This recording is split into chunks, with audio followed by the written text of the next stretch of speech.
La Réunion et Mayotte, on a une seule agence de santé qui s'appelle l'agence de santé de l'océan Indien.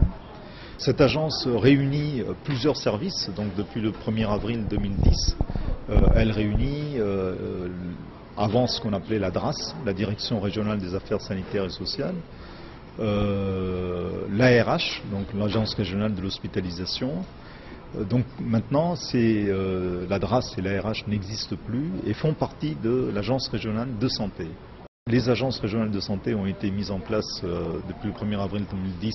en France métropolitaine et dans les départements d'outre-mer pour piloter au niveau régional le système de santé. Elles interviennent dans plusieurs champs de compétences et de missions, la veille et la sécurité sanitaire, le champ de la prévention, ce qu'on appelle la régulation de l'offre de santé, c'est-à-dire que l'Agence régionale de santé délivre des autorisations pour, par exemple, la création de structures d'activités de soins. C'est elle qui alloue aussi les ressources pour les établissements de santé, les établissements médico-sociaux, pour qu'elles puissent fonctionner et répondre aux besoins de la population. Notre bilan, c'est donc à la fois avancer sur tous les sujets qui sont importants pour nous, c'est-à-dire s'occuper de veille sanitaire, et on est très fiers d'avoir réussi à bien structurer un réseau de veille sanitaire qui s'occupe au niveau de l'océan Indien et avec l'océan Indien de surveiller à la fois les problèmes de maladies qui peuvent se produire, mais aussi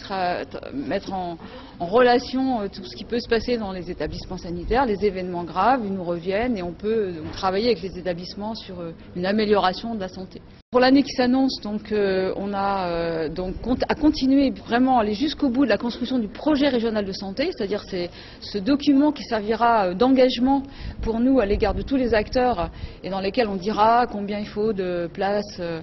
dans les établissements médico-sociaux, combien il faut de lits d'hôpital, combien il faut de médecins de ville, combien il faut organiser, comment on organise l'articulation entre les uns et les autres. Il y a des projets effectivement très importants pour la région. Je vais citer la création du centre hospitalier universitaire qui va renforcer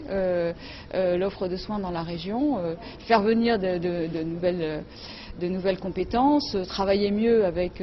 l'ensemble des établissements. Donc pour nous, c'est aussi quelque chose qui a du sens. Enfin, on espère vraiment pour la population de la Réunion et Mayotte, ça permettra de renforcer la qualité des soins.